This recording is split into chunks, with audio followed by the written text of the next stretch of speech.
그 이유는 제가 아까 처음 말씀드렸던 것처럼 저는 세계 시민 교육에 너무 관심이 많아서 이거를 조금 더 깊게 공부하고 싶어서 대학원까지 갔는데, 가고 나서 보니까 지속가능 발전 교육도 있고 세계 시민 교육도 있고 시민 교육은 또 따로 있고 환경 교육도 따로 있고 민주 시민 교육도 또 따로 있더라고요. 그럼 도대체 이게 관계가 어떻게 될까? 이거를 제가 계속 고민을 하면서 제가 지금까지 알아낸 바로는, 자, 지속가능 발전 목표라는 가장 큰 틀 안에 17개의 세부 목표가 17개의 대목표가 있는데, 그 중에 4번에 해당하는 게 모두를 위한 양질의 교육입니다. 이 양질의 교육에서 다시 세부 목표가 나눠지는데 4.7에 해당하는 게 지속가능 발전 교육과 세계 시민 교육의 확대를 목표로 하고 있습니다. 이 목표 안에 들어있는 내용은 다음과 같습니다. 지속가능 발전, 인권, 성평등, 평화와 비폭력 문화의 확산, 세계 시민의식, 문화 다양성 존중과 지속가능 발전을 위한 문화의 기여 등 이런 내용을 교육을 통해서 모든 학습자들이 지속가능 발전을 증진하기 위한 지식과 기술을 습득할 수 있게 하는 것이 바로 이 양질의 교육의 4.7에 해당하는 목표입니다. 이와 관련해서 유네스코에서는 세계 시민 교육을 다음과 같이 정의했습니다. 더 정의롭고 평화로우며 관용적이고 포용적이며 안전하고 지속 가능한 세상을 만드는 데 필요한 지식, 기술, 가치와 태도를 길러주는 교육. 그래서 이 문장에서 5가지 요소를 뽑아내면 다문화 이해, 세계화 문제, 인권 존중, 지속 가능한 발전, 평화로운 세계가 되는 거예요. 그래서 아까 영상에서 잠깐 나왔었는데 2005년부터 지속가능 발전교육 10년의 목표를 세웠고, 그리고 5년 동안 국제 실천 프로그램을 진행을 했고, 작년부터 2020년부터 2030년까지는 또다시 10년 동안 EST4 2030이라고 해서 이 지속가능 발전 목표 17개 모두를 달성하려면 교육을 해야 된다. 그리고 그 교육이 세계 시민 교육과 지속가능 발전 교육이다라는 것까지였습니다. 그러면 결국은 세계 시민 교육과 지속가능 발전 교육과 인권 교육이 지향하는 바가 물론 세부적인 내용에서는 각각 다른 면들이 있지만 결국은 모두가 같은 방향을 바라보고 있는 게 아닌가라고 생각을 하게 되었고, 그래서 제가 이제 진행했던 프로그램은 인권을 존중하고 지속가능한 세상을 만드는 세계 시민의 양성이 결국은 지금부터 우리가 계속해서 나아가야 될 방향이 아닐까라고 생각을 하게 되었습니다. 그래서 오늘 제가 소개해드릴 사례는 아까 말씀드렸던, 저는 이제 인권교육을 관련해서 인권교육과 세계시민교육, 지속가능 발전교육을 통합한 프로그램으로 한 학기 이상을 실행연구를 해서 이제 석사 때 졸업을 했었는데요. 그 프로그램의 일부에 해당하는 부분입니다. 적정기술과 지속가능 발전 목표를 다루고 있는 부분을 설명드리도록 할게요.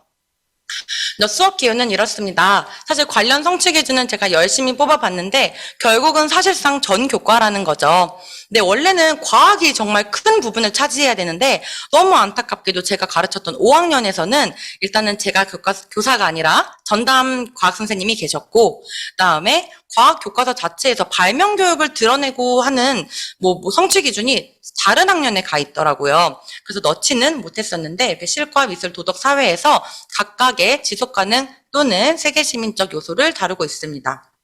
관련 교과도 물론 창체를 가장 많이 사용을 했어요. 자율활동에서 민주시민교육이나 다문화교육 이런 것들을 죄다 끌어와서 모든 것을 다 통합해서 했었는데 각각의 중심되는 교과는 이런 느낌으로 봐주시면 좋을 것 같습니다. 1, 2차 시에서는 지속가능 발전 목표가 무엇인지 국제기구와 NGO의 합동작전이라는 면에서 설명을 했습니다. 이제 지속가능 발전 목표가 단순하게 지구 환경 문제, 보통 우리가 요즘에 지속가능 발전이라고 하면 에너지, 기후위기, 환경오염 이런 것들만 먼저 떠올리는데, 아까 나온 것처럼 빈곤, 질병, 교육, 성평등, 그다음에 사회구조, 법, 경제, 주거, 노사, 고용, 생산과 소비까지 모든 부분을 아우르고 있는 것이 지속가능 발전 목표이기 때문에 이 부분을 꼭 짚고 갈 필요가 있다고 느꼈고, 그다음에 또 하나는 저희가 이제 SDGs 자체는 UN에서 발표를 한 건데, 저희 K푸드, K드라마, K방역 많이 들어보셨죠? 그래서 똑같이 이 SDGs도 우리나라에서는 KSDGs라고 해서 국가 지속가능 발전 목표를 세웠습니다. 그래서 용어가 아주 세부적으로는 조금씩 차이가 나게 돼요. 이게 2015년에 유엔에서 이제 처음 발표를 하고 시작을 했었는데, 우리나라에서는 재작년인 2019년에 제1회 지속가능 발전 주간을 실행을 했습니다. 그래서 2019년도부터 각 지자체별로, 각 기업별로, 각 관공서에서 엄청나게 이 컬러풀한 이 모형을 굉장히 많이 밖에 보여지게 되었습니다. 제가 제일 먼저 설명했던 거는 국제기구와 비정부기구의 차이를 먼저 아이들에게 설명을 했었어요. 사실 저도 이 개념이 조금 어려웠었는데, 국제기구는 가입하는 주체가 국가입니다. 그러니까 한국이 가입을 하는 거예요. 대표적으로 국제연합인 유엔이 있고, 유엔의 산하기구인 WHO, 유니세프, 유네스코, 유엔 난민기구 이런 것들이 쭉 나오고, 이 외에도 다양한 국제기구, EU나 OECD, 국제사법재판소, APEC 같은 것들이 한국이 가입을 하는 거기 때문에 이것들은 국제기구로 해당을 하고, 비정부기구는 이렇게 한국이 주체가 되는 게 아니라 민간 단체를 중심으로 지역, 국가, 종교에 상관없이 만들어진 자발적 시민단체들을 말을 하는데, 얘네들은 정말 정치, 인권, 보건, 성차별 등등 아주 작은 각자의 목표를 가지고 움직이기도 한다. 우리 모두가 알고 있는 굿네이버스, 어린이재단, 월드비전뿐만 아니라 엠네스티, 국경없는 의사회, 그린피스, 그다음에 어스아워를 주관하는 WWF 같은 곳들도 NGO고, 듣도 보도 못했겠지만 이렇게 어마어마하게 많은 NGO가 우리나라와 전 세계적으로 있다라는 것들도 아이들과 같이 얘기를 했었습니다. 특히 저희가 활동하다 보면은 세계시민교육이나 지속가능 발전교육은 이런 NGO랑 같이 할 수 있는 프로그램이 굉장히 많았거든요. 그리고 나서 이 17개의 목표를 하나하나 제가 아이들한테 설명을 해줬었어요. 이 부분은 제가 저희 원고의 63페이지에 보시면 17개를 다 PPT로 실어놓은 것을 볼 수가 있는데, 하나하나를 띄워주면서 이건 어떤 것을 말하는 것 같은지, 어떤 내용들을 담고 있는지를 알려주면서 지속가능 발전 목표가 오직 환경만을 다루고 있는 것이 아니다라는 것을 아이들에게 이야기해주고 싶었습니다. 그래서 지속가능 발전 목표가 다양한 주제를 담고 있는 만큼 아이들이 여러 가지 분야에서 또 각자 본인이 가지고 있는 관심 분야에서 지속가능한 삶이 무엇인지를 생각하게 하는 것을 중점을 두면서 시작을 했는데, 이렇게 학습지를 만들었는데 이것도 제가 원고에다 실어 놓았어요. 혹시 나중에 컬러로 필요하시면은 제가 또 보내드리도록 하겠습니다. 그리고 이 각각의 카드들을 제가 만들어서 저희 교실 뒷배경에다가 붙여놓고 활용을 했었는데, 예를 들어서 우리가 날씨가 너무 좋고 햇빛이 많이 비칠 때에는 우리 좀 불을 끄고 에너지를 절약을 하자. 그런데 에너지를 절약하는 건 얘들아 몇 번 목표에 해당할까? 라고 얘기를 하면 아이들이 뒤돌아서 보고 7번이요 이렇게 얘기를 하면서 사용을 하기도 했었습니다. 이 프로그램을 진행하는 긴 시간 동안 쭉 설치를 해놨던 거였어요. 그래서 17가지를 안내한 다음에 가치 수직선에 나타내는 활동을 했습니다. 17개 목표 모두를 이 표시를 해서 중요하지 않다부터 매우 중요하다까지 내가 어느 정도에 해당을 하는지, 나는 보통이다가 만약에 3점이면 3.1 정도인지 3.2 정도인지 표시를 해봐라 라고 아이들한테 얘기를 했는데, 제가 여기서 깜짝 놀랐던 거는 어떤 아이들은 마치 1등부터 17등까지 순위를 매기듯이 이렇게 쭉 나열을 하는 학생들도 있었는데, 조금 더 놀랐던 건 다음 아이들이었어요. 중요하지 않은 것은 없다. 17가지가 모두 다 중요하고 매우 중요한 것들도 있고, 또 여기다가 표시를 할 수밖에 없지만 화살표를 그려서 전부 다 매우 중요에다가 놓은 학생들도 있더라고요. 너무 저는 이게 재밌었어요. 그래서 아이들이 생각할 때에도 이 목표들이 좀 생소한 개념들도 많은데 지속가능 발전 목표가 각각의 중요도를 가지고 있구나라는 것을 생각을 했습니다. 근데 요거를 딱 한 가지씩만, 단 하나만 고르라고 했더니 나온 분포도가 이런 느낌이었는데, 아무래도 5학년 1학기 사회 시간에 인권이라는 단원이 사회에서 하나의 큰 파트를 차지하고 있어서 이 인권 부분을 많이 아이들이 인권 부분을 아이들이 가장 많이 선택을 하기도 했었고 건강하고 안전한 물 관리도 많이 나왔었어요. 그리고 제가 이맘때쯤에 성평등 교육도 진행을 했더니 확실히 성평등 보장도 많이 나왔었고 의외였던 거는 기후변화 대응이었는데 작년부터 저희가 기후변화 또는 그 생태시민 이런 얘기들이 많이 나왔잖아요. 확실히 이 부분을 강조하지 않았던 2019년에는 그렇게까지 많이 나오진 않았었더라고요. 근데 이러고 나서 하나를 고른 다음에 왜 그게 가장 중요한지 얘들아 써봐 하고 했더니 저는 3번입니다. 왜냐하면 건강과 안전, 공부보다 중요한 게 건강과 안전입니다. 라고 한 친구도 있었고 음식은 안 먹어도 살 수 있지만 물은 안 마시면 죽기 때문에 깨끗한 물과 위생이 중요하다. 어느 날 전쟁이 터지지 않고 차별하지 않고 효과적인 제도로 민심을 움직여 훌륭한 국가가 되는 것이 가장 중요하다. 바다가 지구의 80%를 차지하고 있는데 쓰레기 섬 때문에 점점 오염되고 있으므로 해양 생태계 보존이 가장 중요하다. 기아는 아동 인권과도 관련이 있는데 아이들이 밥을 잘 먹지 못하거나 또 나와 비슷한 또래인 친구들을 위해서 충분한 음식과 물을 생필품을 만들고 싶다. 그래서 기아 문제 해결이 가장 중요하다라고 선택한 친구들도 있었습니다. 너무 신기했었어요, 저는. 왜냐면 아이들한테 제가 하나의 목표만 가지고 설명을 했다면 그것만 가지고 애들이 생각을 했을 텐데 17가지를 설명해 줬더니 각각의 관심 분야가 다 다른 거예요. 그래서 제가 이때 아이들과 나눴던 얘기가 봐봐, 너희가 하고 있는 고민을 너 혼자 하고 있는 게 아니고 사실은 지구 공동체 전체가 같이 하고 있는 고민이야. 그리고 우리가 생각하는 고민들, 그다음에 너가 생각하는 그 문제를 해결하는 게 바로 지속 가능한 발전 교육이야. 그거 우리가 지금 하고 있는 거야. 이렇게 얘기를 했더니 너무 뿌듯해 하더라고요. 마치 본인이 유엔의 그 어떤 국제 외교관인 느낌으로 아이들이 생각을 많이 했었습니다. 그래서 이렇게 17가지 목표를 알아보고 가장 시급하다고 생각하는 게 무엇인지를 방금 확인을 했고 이 문제 상황을 갖고 있는 사람들은 어떤 어려움을 가지고 있을까? 또 이걸 어떻게 해결할 수 있을까? 내가 그리고 우리가 같이 해결해 볼 방법은 없을까? 까지가 1, 2차 시 수업이었습니다.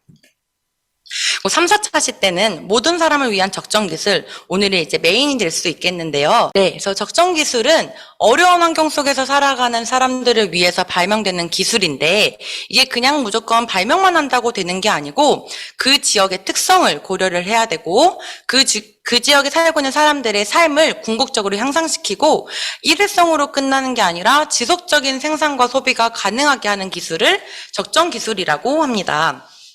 그래서 아마 많은 선생님들이 알고 계실 것 같은 라이프 스트로우, 이제 오염된 물을 이렇게 빨아들여도 그 빨대 속에 있는 정화 기능으로 인해서 깨끗한 물을 마실 수 있게 하는 것들도 있고요. 그다음에 전기가 부족한 지역에서는 페달을 밟아서 사용할 수 있는 수동 세탁기. 그다음에 페트병에다가 아주 약간의 표백제만 넣어도 지역 빛을 반사시켜서 그 어두운 방 안을 환하게 비춰줄 수 있는 리터 오브 라이트. 그다음에 이 헬프데스크는 인도에 있는 NGO에서 만들었던 건데 재활용된 골판지 박스를 가지고 이렇게 만들면 가방이 되고 이렇게도 바꿔서 만들면 책상이 되는 이런 헬프데스크도 있었습니다. 이 외에도 여러 가지 적정기술 사례들은 제가 원고에도 추가해 놓았습니다.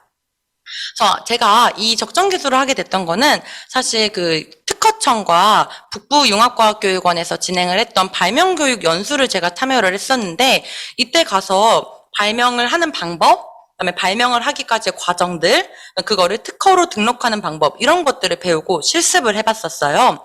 너무 재밌었는데 그때 당시에는 수익성도 조금 생각을 해야 되더라고요. 이게 실제로 돈이 될까?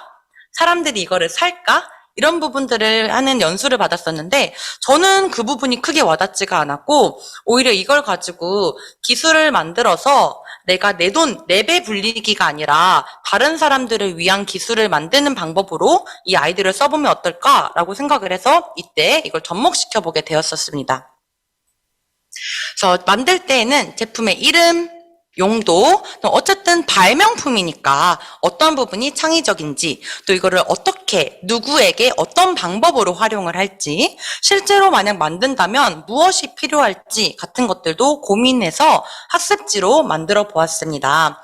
그래서 생각보다 제가 너무 놀라웠던 거는 너무 아이들이 창의적으로 많은 제품들을 만들었어요. 단, 실현 가능성은 빼고 생각해 주셔야 됩니다. 왜냐면 제가 이거 고민을 할 때 내가 발명품을 진짜 만들어내는 것까지를 해버리면 저의 역량도 부족하고 또 아이들이 만들어내기 위해서 기술이라던가 아니면 실제 재료 같은 것들이 너무 부족하기 때문에 이도저도 아니게 끝날 것 같아서 너희들의 상상력을 발휘를 하되 인류 공동체를 위해서 만들어야 하고 어느 정도까지는 실현 가능성이 있어줘야 된다. 정말 그 하늘을 날아다니는 이거는 아직은 조금 어렵잖아요. 그래서 그런 부분을 고민하라고 했는데요. 통나무 운반기를 만들었던 친구고요. 이쪽은 PP 물병 목걸이라고 해서 사막에서 오줌으로 물을 얻는 발명품이래요. 근데 이거를 왜 만들었는지 아십니까? 바로 저희가 역사를 배웠는데 사도세자에서 모티브를 따왔다고 하더라고요. 그 사도세자가 뒤주안에 갇혀서 자기의 소변을 받아서 물처럼 먹었던 그거를 생각을 해서 이 오줌으로 물을 얻는 그런 발명품을 만들어 본 계획한 친구도 있었고요. 생존 요리 도구라고 해서 음식을 찌면 필터를 거쳐서 물까지 나와서 단 하나도 버릴 것이 없는 이런 것들. 그다음에 자연 필터, 물 에너지 사용했는데 저는 이 그림을 보면서 얘네가 이렇게 열심히 적극적으로 구체적인 거를 만들어냈다는 사실에 많이 놀랐었습니다. 그래서 사실 자세히 살펴보면은 내용은 이미 나와 있는 것들도 있는데 흙을 가지고 모양을 만들고 물이 떨어지는 곳에서 자갈이 껴있으면 자갈을 통해 정화가 되게 한다. 이런 것들.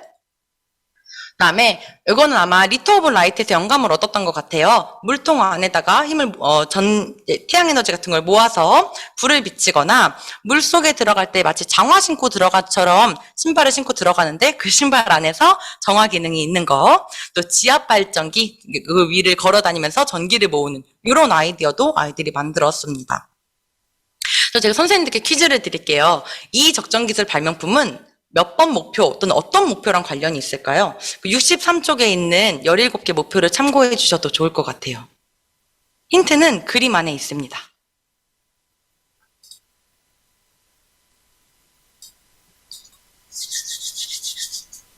뛰면 에너지가 충전이 되고 트램플린이어서 뛰기도 하고 재밌기도 하고 키도 커진다고. 네, 맞습니다. 권세희 선생님 정답입니다. 자, 이거는 7번. 청정 에너지를 목표로 만들었던 그런 발명품이었습니다. 어두울 때 불을 밝히기 위해서 낮에 아이들이 트램플린 위에서 막 뛰며 전기를 모을 수 있는 그런 내용이었고요. 자, 두 번째 퀴즈입니다. 만능 구급 세트인데 생존 키트에 가까워요. 누르면 불빛이 나고 클릭하면 주머니도 나오는데 약물도 들어있고 물을 정화시켜주는 그런 기능도 있고 의료기구를 담아놨고 태양열을 모을 수 있습니다. 우주에서 먹는 것처럼 오래가는 음식도 넣을 수가 있고요. 전기를 사용할 수 있는 곳도 있습니다. 요거는 몇 번 목표와 관련된 걸까요? 네, 선생님 맞습니다. 정답은 3번입니다.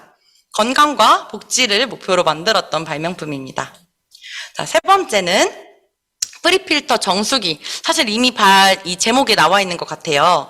전기를 이용해서 만들 수가 있고요. 한 번 누르면 중간만큼 물이 나오고 두 번 누르면 한 컵, 세 번 누르면 두 컵이 나오는 정화 기능을 갖추고 있는 발명품입니다. 이건 몇 번과 관련됐을까요? 네. 조금 쉽죠? 맞습니다. 6번. 깨끗한 물입니다. 깨끗한 물과 위생을 목표로 했습니다. 자, 이거는 이제 아마 마지막인 것 같아요. 쓰레기 청소함인데 자세히 보셔야 힌트를 얻으실 수 있습니다. 얘는 쓰레기를 줍는 용도이고 집게처럼 집을 수 있는 부분이 창의적이라고 했습니다. 근데 쓰레기 저장소가 잠수함 안에 있고 또 물고기들이 들어왔다가 나갈 수 있는 곳들이 함께 마련되어 있습니다. 이거는 몇 번 목표와 관련되어 있을까요?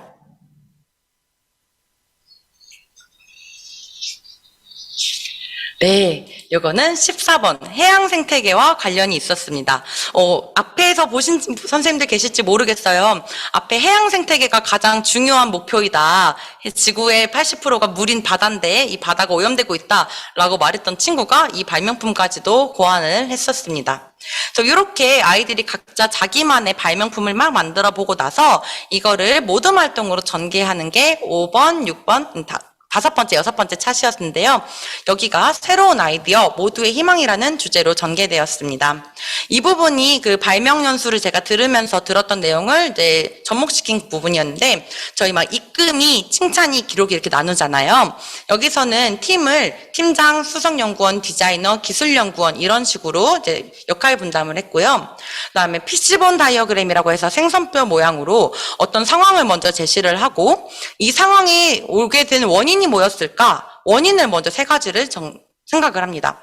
그리고 나서 각각의 원인을 해결할 수 있는 해결 방안을 밑에다가 뼈로 쭉 적어주는 게 피시본 다이어그램인데, 예를 들면 지금 현재 상황이 깨끗한 물을 먹지 못해서 병이 걸린 상황이에요. 근데 도대체 이 원인이 뭘까? 첫 번째 원인은 어쩔 수 없이 물을 먹어야 되니까 더러운 물도 먹었을 것이다. 산성비가 내려서 산성비를 먹었을 것이다.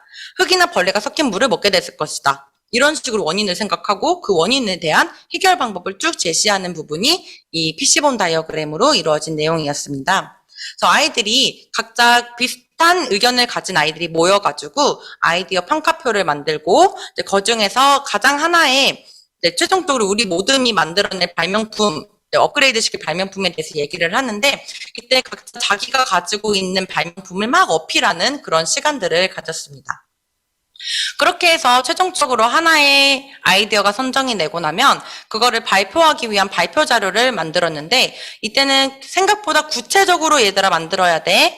그리고 기존에 있는 거나 아까 선생님이 소개했던 적정 기술보다는 또 다른 독창적인 측면이 있어야 돼. 그리고 원래는 상품성을 따지지만 우리는 이 상품성을 수익성으로 생각하지 않고 이 아이디어가 그 지역에 적합한지, 그다음에 어쨌든 적정 기술이면은 싸게 많은 사람에게 공급해야 되는데 저렴한 가격으로 만들 수 있을지까지도 생각을 해봐 라고 제시를 해주었었고요. 그렇게 해서 만들어진 걸 가지고 쭉 하는데, 결국은 아이들이 깨끗한 물과 위생이나 건강 쪽으로 좀 귀결되는 부분은 저는 조금 아쉽게 느껴지기는 했었어요. 아마 각자 자기의 아이템을 어필하는 시간에서 이 생명과 관련되고 물과 위생과 관련된 부분이 가장 큰 축을 차지하지 않았나 싶었습니다. 그래서 이게 아이들이 만들었던 발표 자료입니다. 이지캡은 이제 태양열 모자 같은 것들이고요. 그다음에 아마 라이프 스토리에서 영감을 받았을 것 같은 정화 다용도 마개. 이거는 이제 이 마개를 꽂으면은 이제 거기서 물이 정화된다라는 그런 내용들인데, 사용 대상은 물이 깨끗하지 않거나 수질 오염이 심한 곳에 사용을 하겠다라고 아이들이 사용 방법, 우리가 이걸 만들면서 느낀 점, 누구에게 사용을 할 건지, 왜 만들게 되었는지, 이게 왜 좋은지를 쭉 발표 자료에다가 만들어 주었습니다. 이거는 4인용 자전거인데 제가 좀 놀랐던 부분은 여기에 페달이 아주 조그만하게 있더라고요. 이 페달은 왜 만들었는지 누가 물어봤더니 아기를 위한 자리인데 아기에게도 인권이 있대요. 그래서 이 어린이도 인권을 가지고 있기 때문에 운동을 할 수 있어야 된다. 자전거를 본인의 의지로 탈 수 있어야 된다. 또 면역력을 길러야 된다. 이런 아이들. 그래서 여기 위에 보시면은 그 딸랑이 있죠. 신생아들 보는 그런 것까지 아주 야무지게 그려놓았었습니다. 그리고 이제 여기는 아마 큐드럼을 가지고 모티브로 해서 만들어낸 것 같아요. 그래서 아마 아프리카 아이들을 위한 자전거라고 합니다. 한쪽 바퀴에 75리터씩의 물이 들어갈 수 있는 거. 그 다음에 여기는 쭉 보시면 조금 화려하게 생겼죠. 그래서 마지막 이 프레시 큐와 관련된 발표 모습을 제가 선생님들께 소개해드리고자 합니다. 안녕하십니까. 저희는 프레시 큐를 만든 1모듈입니다. 여기 보면 깨끗한 물과 위생이잖아요. 우리가 깨끗한 프레시잖아요. 프레시니까 저희가 그 큐 드럼에 거기 중에서 큐를 따서 프레시 큐로 이름을 지었습니다. 큐 드럼은 이렇게 더러운 물만 가져갈 수 있지 좀 정화를 못하고 좀 오르막길에서 내려가거나 올라갈 때 너무 불편하잖아요. 근데 내려갈 때 진짜 너무 위험해요. 너무 빨리 바뀌니까요. 빨리 엄청. 그래서 저희가 여기다가 딱 이걸 달았습니다. 이게 뭔가요? 이거는 스파이크라는 겁니다. 무슨 재질이죠? 이거는 고무 재질이라서 마찰이 일어나고. 오, 마찰. 네요. 그래서 이거 진짜 해드려야 됩니까? 필터인데요? 물이 이렇게 촤라촤라촤라 움직이면서 여기 필터를 계속 거쳐요. 그럼 이 더러운 것들은 여기에 끼겠죠. 더러운 것들이 이렇게 벌러져서 이 많은 공간 쪽으로 들어가게 됩니다. 그래서 얘네들이 계속 돌면서 필터가 돼서 더러운 물도 깨끗한 물로 바뀌는 겁니다. 이건 공기예요.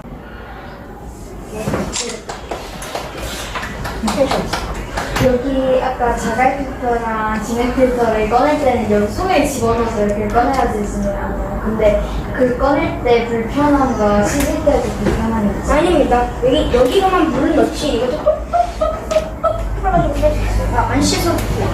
그리고 씻을 필요가 별로 있지가 않습니다. 빨리. 주열씨. 근데 보통 그 물을 한번 왔다 갔다 할 때 최대한 많이 들고 다녀야지 좀 더 효율적인데 그쪽에는 자산이랑 지능이 너무 공간이 많이 차지하고 그러면 이재훈님은 더러운 물을 먹는 게 낫습니까? 아니면 조금 왔다 갔다 힘을 쓰더라도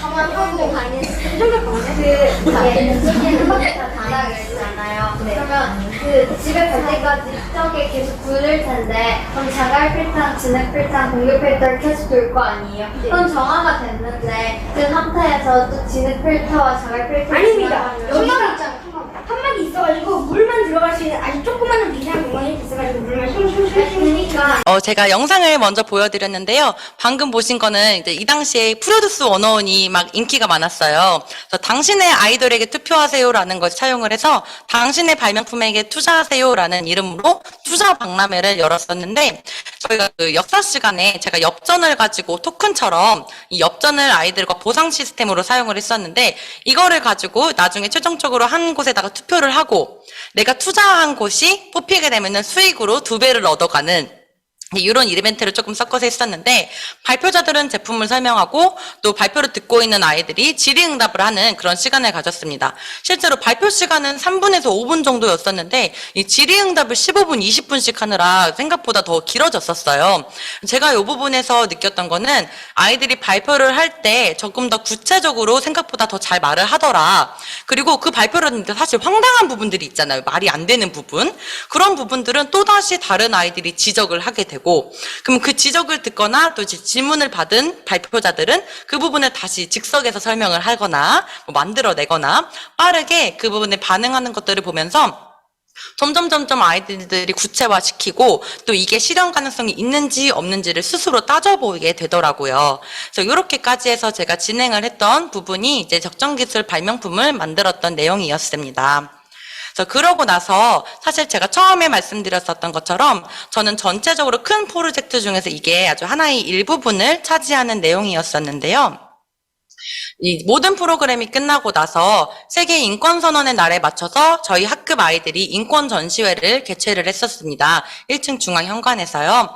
그래서 여기 보시면 저희가 했던 지속가능 발전 목표와 적정 기술도 한 파트로 들어가 있고, 그다음에 이 이외에 뭐 아동 인권이나 세계화, 그다음에 쓰레기 문제, 그다음에 해양 생태계 오염 문제 이런 것들을 세계 시민 교육과 그다음에 지속 가능 발전 교육을 잘 엮어가지고 아이들에게 안내를 해보았습니다. 실제로 라이프 스트로우를 가지고 있는 친구도 있더라고요. 그래서 그 친구가 직접 가지고 왔었고, 그다음에 각각의 발표 자료들은 아이들이 직접 만들어서 점심시간이나 쉬는 시간에 아이들이 내려오면 그 앞에 서서 큐레이터처럼 자기들이 설명을 해주기도 하고, 여기는 이제 그 분리수거를 하고 있는 장면이에요. 그래서 어제 강의하셨던 선생님께서 5학년 실과 시간에 올바른 분리수거가 있다고 말씀해 주셨잖아요. 그래서 여러 가지 쓰레기들을 각각 맞게 분리수거하는 그런 것들을 이제 체험 프로그램으로 운영을 하기도 하고, 또 다양한 프로그램, 이제 아동 인권 프로그램이나 아니면 적정 기술이 무엇인지 설명을 해주고 우리가 만든 발명품이 무엇인지를 그 앞에서 아이들이 프레젠테이션처럼 쭉 설명을 해주는 그런 활동을 했었습니다.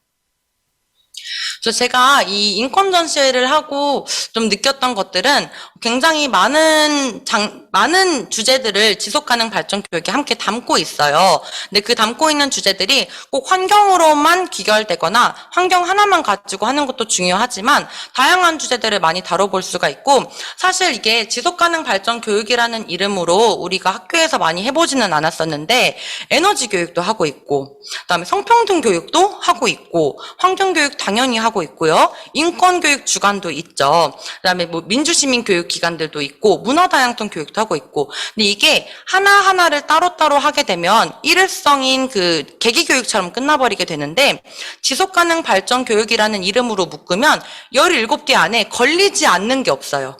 정말 코에 걸면 코걸이, 귀에 걸면 귀걸이라고 하는데 정말 저는 그걸 아주 잘 써서 모든 것들을 엮고 나니까 마치 3월부터 종업시키는 2월까지 하나의 큰 프로그램으로 진행이 될 수 있었던 내용이었던 것 같습니다. 그래서 유네스코에서 세계 시민 교육을 더 정의롭고 평화로우며 관용적이고 포용적이며 안전하고 지속 가능한 세상으로 정의를 했었는데, 지속가능 발전 목표는 누구도 소외되지 않는 발전이라고 얘기를 하더라고요. 근데 이거를 보니까 저는 경기도교육청의 목표가 생각이 났어요. 단 한 명의 아이도 포기하지 않는 경기교육이라는 이 세 가지가 사실상 다 하나의 맥락으로 움직이는 게 아닐까라는 생각이 들었었습니다. 여기까지는 제가 첫 번째 사례로 이제 좀 중점을 두고 설명했던 적정기술과 관련된 부분이었고요. 사실 제가 선생님들께 또 하나 안내드리고 싶은 게 있어서 뒤에다가 원고로 짧게 실었었는데, 이거는 이제 코로나 때 만들었던, 코로나 작년에 했던 프로그램입니다. 그래서 특명 지구를 지켜라, 지구촌 환경뉴스 만들기 프로젝트도 짧게 진행을 했었는데, 이것도 짧게 설명을 드릴게요. 그래서 국어, 이거는 6학년, 아까 했던 적정기술은 5학년 학생들과 했던 거고, 이거는 6학년 학생들과 했던 프로그램인데, 국어, 사회, 도덕, 실과를 사용을 했습니다. 국어에서는 막 내가 어떤 자료를 가지고 발표하는 내용들이 포함이 되어 있는데, 사회에서는 환경 문제를 가지고 뉴스를 만들려고 교과서 딱 한 페이지로 나와 있더라고요. 그리고 도덕에서는 인류가 겪고 있는 문제에 대해서 토론해보고 그거를 해결하려는 의지와 실천, 의지를 가져라. 그리고 실과에서는 친환경 농업의 역할과 중요성을 이해하는데 이게 다 따로따로 있더라고요. 이 네 가지를 전 한 번에 합칠 수 있는 프로그램으로 환경 뉴스를 줌을 이용을 해서 아이들이 만들어 보았었습니다. 그래서 프로젝트는 일단 뉴스와 광고를 가지고 세계에 관심을 가지라는 국어에서부터 출발을 해서 지구촌의 어떤 문제 상황들이 무엇인지 이거를 해결하기 위한 방법들을 같이 생각을 해보고, 또 환경 뉴스 만들기 위해 국어 시간에 타당한국어로 글쓰기라는 성취 기준이 있는 부분이 있어요. 그래서 거기에서 지속가능 발전을 위한 환경 보호를 가지고 주장하는 글을 먼저 썼습니다. 그 주장했던 글을 가지고 뉴스 원고를 만들어서 2인 1조로 편집을 하는 시간들을 쭉 가져봤었는데요. 글 쓸 때에는 이렇게 제가 그때 당시에는 아이들이 학교를 거의 등교하지 않았기 때문에 한글 워드 쓰는 법을 가르쳐 줬었어요. 그래서 이때 여기도 역시나 마찬가지로 소프트웨어 교육, 저희가 한글 프로그램 다루고 있죠. 그 다음에 반드시 출처를 표기해야 되는데, 이렇게 출처를 표기할 때 네이버나 다음, 구글은 출처가 아니라 플랫폼이야. 정확하게 어떤 출처를 써야 되는지 저작권 교육도 같이 시켰었고요. 뉴스 자료 다루면서 뉴스 미디어 리터러시 교육도 진행을 했습니다. 그리고 이런 것들을 사용하는 디지털 실행교육 같이 들어갈 수 있겠죠. 저는 이런 프로그램 하는 게 너무 재미있더라고요. 그래서 아이들과 단순히 국어나 사회 하나로 끝내는 게 아니라 마치 프로젝트식으로 진행을 했었습니다. 그래서 이렇게 환경 뉴스를 만들어 볼 때 제가 아이들한테 제공했던 거는 딱 두 가지였어요. 하나는 소외의식을 만들어 줬었고, 두 번째는 뉴스 가상 배경만 한 3장 정도를 주었습니다. 그래서 소외의실로 1번부터 14번까지 방을 만들어주면 2명씩 짝지어서 자기 방으로 들어가는 거예요. 그리고 저희가 지금 뒤에 가상 배경 설정해 놓은 것처럼 그 뉴스 화면을 가상 배경으로 해놓고 그 부분을 아이들이 이제 녹화를 하거나 윈도우지를 사용을 해서 편집을 하는 내용을 가지고 있었습니다. 사실 실제로 이걸 할 때 저랑 아이들이 메일로 각 팀마다 피드백을 한 2-3번씩 했던 것 같아요. 자막의 위치는 이렇게 하면 좋겠다. 그다음 이 부분은 익명으로 처리를 해도 되겠다. 어떤 내용을 더 추가를 하고 영상 자료를 좀 추가를 해보자. 또는 통계 자료를 넣자. 이걸 하기 위해서 아이들이 주말 과제로 뉴스를 1시간 동안 시청하면서 뉴스가 진짜 어떻게 구성이 되는지 이런 것들을 쭉 보고 했었는데, 물론 지금 아이들이 다시 전면 등교를 하게 됐지만 또 언제든지 선생님들께서도 활용하실 수 있을 것 같아서 제가 저희 반 학생들이 만들었던 뉴스 한 2편 정도만 보여드리고 마무리해 보도록 하겠습니다. 네, 하나 빠졌네요. 네, 그래서 저희가 그 주제를 쭉 정할 때에도 마찬가지로 17개 제가 대주제를 아이들한테 얘기를 해줬어요. 이 부분은 좀 간단하게 1번부터 17번까지를 설명을 하는데, 환경 뉴스를 만들어야 되고, 대신에 13번, 기후변화는 대주제이기 때문에 이 13번만 놓고 하지 말고 조금 더 세부적인 내용으로 얘들아 아이디어를 짜보자. 그래서 해양 생태계가 될 수도 있고, 지구촌이 협력을 해야 된다던가, 친환경 에너지가 되거나 육상 생태계, 지속 가능한 도시와 주거지는 대주제이기도 했지만 그 쓰레기 매립지, 그다음에 미세먼지 이런 부분 대기 오염과 엮어서 한번 해볼 수 있었습니다. 이 중에서 가장 잘한 거 2편 제가 소개해 드릴게요.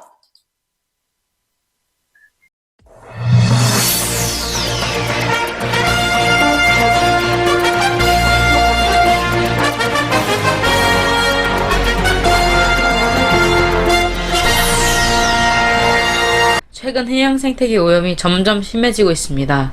사람들이 버리는 플라스틱들이 바다로 가게 돼서 많은 해양 생물들이 죽어나가고 있다고 합니다. 어떻게 해야지 이런 해양 생태계 오염을 줄일 수 있을지 강재민 기자가 취재했습니다. 어떻게 해야지 해양 생태계 오염을 줄일 수 있을까요? 생태계 오염을 막는 것은 우리가 직접 소비하고 물품을 사용함에 따라서 해양이 오염되는 것이기 때문에 우리의 의지와 직접 실천하려는 마음가짐이 있어야만 그게 막을 수 있는 것 같습니다. 일주일에 신용카드 한약 분량의 미세 플라스틱들이 우리 몸에 들어오는 것에 대해 어떻게 생각하나요? 충격적이고 무섭게 느껴집니다. 일단 일주일에 그만큼 먹는다는 걸 알고 소름이 돋았습니다. 그리고 미세 플라스틱을 없애는 노력을 많이 해야 될 것 같습니다. 네, 소중한 인터뷰 감사합니다. 다음으로는 바다에 둥둥 떠다니는 쓰레기가 굉장히 많다고 하는데요. 무슨 피해를 끼치고 있는 건지 조혜리 기자가 취재했습니다. 네, 이곳은 동해의 한 바다인데요.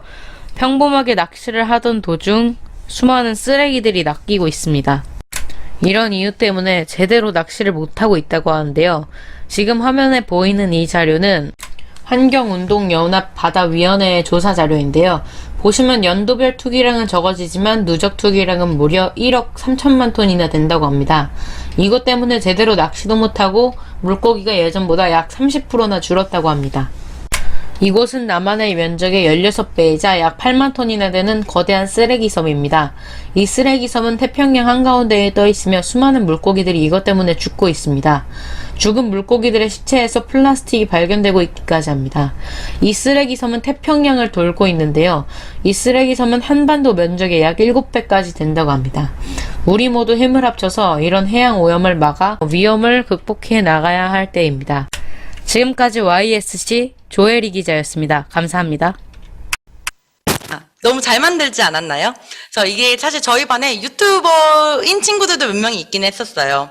그다음에 저희 그 동아리 활동이 줌으로 동아리를 전부 다 줌으로 진행을 해서 그 뭐 영상 편집부 이런 것도 있어가지고 영상의 편집을 할 줄 아는 친구들이 기본적으로 있기도 했었는데 저 몇 가지 기능들을 좀 알려주고 키네마스터라던가 아니면은 곰믹스 같은 것들을 알려줬더니 자기들이 금방 만들어내더라고요. 그래서 이런 것도 선생님들 수업에서 활용하실 수 있을 것 같습니다. 마지막으로 제가 남은 시간에 영상 딱 하나 더 보고 마무리하겠습니다. 전 세계가 고요한 어둠에 잠기는 날, 1년에 단 한 번뿐인 지구를 위한 시간이죠. 바로 어스아워입니다. 본디 자연을 위한 약속이라는 상징적인 의미의 캠페인이지만 실제로도 온실가스를 줄여 지구 환경에 도움이 된다고 합니다. 윤승현 기자입니다. 어스아워는 세계자연기금 WWF가 주최하는 환경운동 캠페인으로 2007년 호주 시드니에서 첫 번째로 캠페인이 시작된 이후 매년 3월 마지막 주 토요일 오후 8시 반부터 실시되고 있습니다. 한국에서는 2009년부터 이 캠페인이 참여했고 현재 세계 188개국 7,000여 개 도시에서 어스아워가 진행되고 있습니다. 이렇게 세계적인 어스아워를 참여하는 방법은 간단한데요.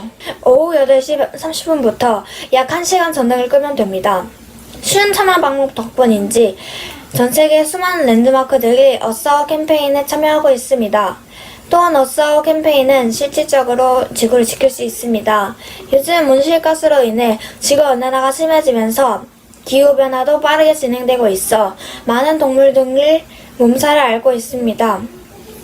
이렇게 지구온난화의 원인이 되는 온실가스를 이 어스아워 캠페인을 통해 줄일 수 있습니다. 세계자연기금에 따르면 2016년 어스아워에서 공공 건물만 692만 7,000kW의 전력과 3,131톤의 온실가스를 감축했다고 합니다. 이 양은 우리나라 사람 약 714명이 사용할 수 있는 양의 전기며 231명이 배출하는 온실가스의 양과 같습니다. 실제로 어스아워 캠페인에 참여하신 시민분을 만나봤습니다. 담임 선생님이 어스아워를 알려주셨을 때 어떤 기분이 들었고 하고 난 뒤에 소감은 어떠한가요? 처음부터 알고 있었고 그리고 직접 실천해보니까 확실히 평상시보다는 번거롭고 불편했지만 그래도 뜻깊고 뿌듯했던 것 같습니다. 어스아워 캠페인을 할 때 어려웠던 점이 있었나요? 어렵진 않았고 살짝 번거롭고 불편한 점은 좀 많았습니다. 앞으로도 어스아워에 참여하시고 어스아워를 계기로 전기를 절약하실 계획이 있나요? 지구를 위한 날에는 어싸워를 가져볼 생각입니다.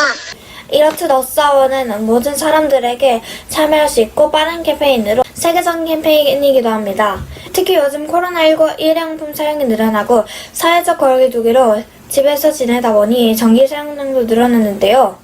내년 어싸워에 참여하여 지구에게 잠깐이라도 쉬는 시간을 마련해주는 건 어떨까요? 이상 YSC 윤승현 기자입니다.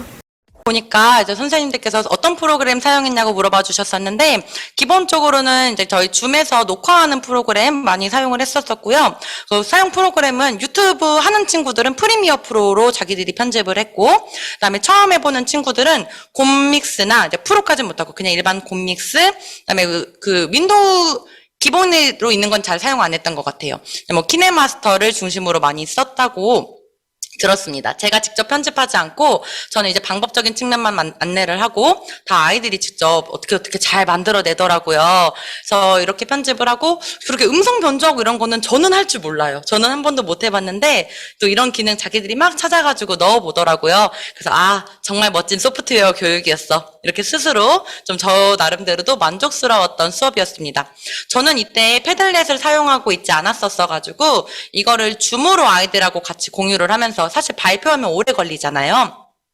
영상 편집본을 받아서 줌으로 하나씩 틀어주고 아이들이 옆에다가 쭉 그거에 대한 소감을 썼었는데, 지금 선생님들 다 패들렛 사용하시니까 물론 지금 이제 등교를 하게 되었지만 뭐 직접 손으로 쓰거나 아니면 패들렛 쓰는 방법도 이제 좋은 아이디어가 될 수 있을 것 같습니다. 그래서 제가 오늘 강의를 준비하면서도 그렇고 제가 했던 생각들 중에서 교육과정이 보통 과거에 대한 반성을 하기보다는 미래를 위한 준비를 하는 과정으로 많이 나오잖아요. 오늘 아마 2022 교육과정에 관해서 또 이제 민주시민 교육이랑 생태시민을 확대하겠다라는 교육부 발표가 있었던 걸로 알고 있는데, 이 학습 목표나 성취 기준에 대놓고 지속 가능이나 세계시민이 나오지 않더라도 이미 우리 교과서에 있는 거의 모든 제재를 지속 가능 발전 목표와 연관지어서 활용할 수가 있습니다. 특히 지속 가능 발전 교육뿐만 아니라 뭐 인권교육, 환경교육들이 범국가 주제로 들어가 있는데, 범국가 주제라는 말 자체가 여러 교과나 창체에서 폭넓게 좀 활용할 수 있고 장기적으로 운영하라는 뜻이니만큼 한 교과나 하나의 파트가 아니라 여러 가지에서 진행할 수 있는 게 장점인 것 같고요. 또 이런 지속가능 발전교육과 환경교육, 세계시민교육이 일회성 교육이 아니라 시민성 함양이라는 측면에서 아이들의 의식과 가치 변화를 이뤄내려면은 꾸준히 세뇌시키는 게 중요한 것 같아요. 그래서 3월에 만나는 순간부터 종합시키는 그날까지 쭉 꾸준하게 제가 담임 선생님이 얘기를 해주면 아이들에게는 분명히 변화가 있을 것 같습니다. 그래서 아이들이 인류 공동체의 구성원으로서 나눔과 배려의 자세로 타인의 아픔에 공감을 좀 하고, 나보다는 우리를, 또 현재보다는 미래를, 물질보다는 가치를 선택할 수 있는 수업을 만들면 좋을 것 같습니다. 제가 이 뒷부분에 나왔던 환경교육과 관련된 내용은 저희 모두가 사용하는 인디스쿨에도 올려놓았어요. 그리고 제 유튜브에다가도 영상이 있어서 혹시 수업에 필요하신 분은 언제든지 사용하셔도 좋습니다. 또 필요한 자료 있으면 저한테 메신저 주시면 제가 드릴 수 있는 만큼 최대한 많은 자료 선생님들과 공유해서 사용하도록 하겠습니다. 네, 이상으로 제 강의는 마치겠습니다. 선생님 감사합니다.